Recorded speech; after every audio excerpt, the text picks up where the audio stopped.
जी, जल्दी आपकी पाई पाई चुका दूंगी। बस जो सोच रखा है वो पूरा हो जाए।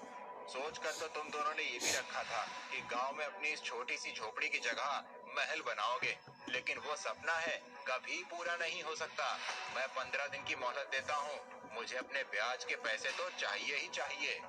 जी सेठ जी, 15 दिन क्या, 1 महीने की मोहलत दे दीजिए। मैं आपका सारा पैसा उतार दूंगी। चल ठीक है, मान ली तेरी बात, लेकिन 1 महीने से एक भी दिन ज्यादा हुआ तो घर से सामान फेंकवा दूंगा।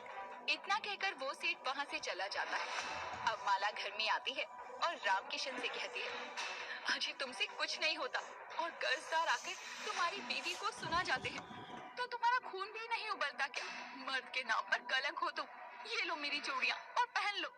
तो मैं कहा था, सब्जी की खेती करने के लिए अब तुम्हें टमाटर की खेती करने का भूत सवार है। करो जो दिल में आए, मुझे मत कहना खेत में जाने के लिए। मेरा बस चले तो तुम्हें कब का छोड़ कर चली जाऊं, लेकिन शादी के वो 7 बंधन, वो कस्में, वो वादे मुझे जाने ही नहीं देते। हाँ हाँ, अच्छी बात है, वही याद रखो। अगर तुम चली जाओगी तो मेरे खाने पर भी आफत हो जाएगी। अब माला गुस्से में खेतों की तरफ चली जाती है।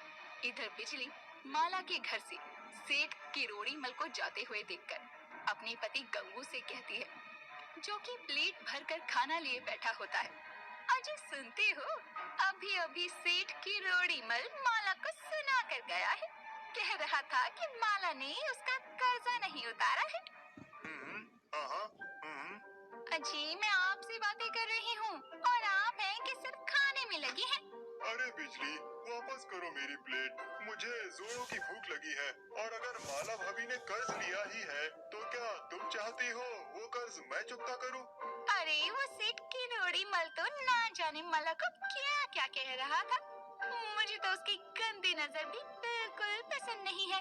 अब बस भी करो बिजली, कितना मिर्च मसाला लगाकर बताओगी?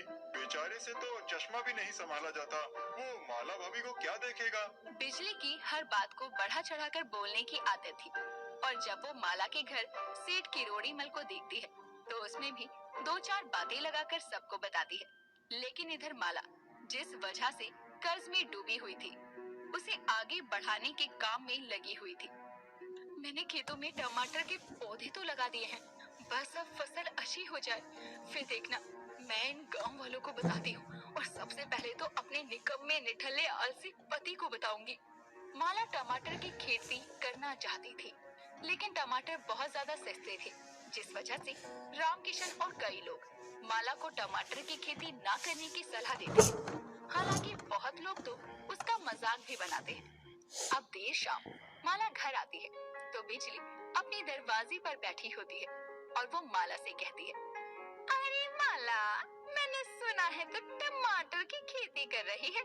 बैंगन से अच्छे खासे पैसे तो कमा रही थी, फिर 10 रुपए किलो टमाटर की फसल क्यों लगा दी? मेरा मन कर गया टमाटर की खेती करने का। वो क्या है ना, मुझे टमाटर की चटनी बहुत पसंद है और मैं उसे अपने चेहरे पर मल मल कर तेरी तरह गोरी हो जाऊंगी और लाली लिपस्टिक नहीं लगानी पड़ेगी, इसीलिए लगाई है। चलो अच्छा है, इसी बहाने मुझे टमाटर तो नहीं खरीदने पड़ेंगे। अब पड़ोसी होने के नाते रोज 1-2 किलो टमाटर तो मिल जाएंगे ना, और तेरे चेहरे पे रंगत आ जाए तो मुझे 2-4 टमाटर अपने चेहरे पर मलने को भी दे दियो। सोचना भी मत, 1 किलो टमाटर क्या, मैं तुझे 1 टमाटर ना दूं, और 1 किलो टमाटर से तेरे गंगू का क्या होगा? उसके लिए तो पूरे टमाटर से भरा हुआ ट्रक भी कम पड़ेगा। माला टमाटर की खेती तो कर लेती है, लेकिन टमाटर सस्ते होते हैं। हर कोई माला का मजाक बना रहा था। इधर कुछ ही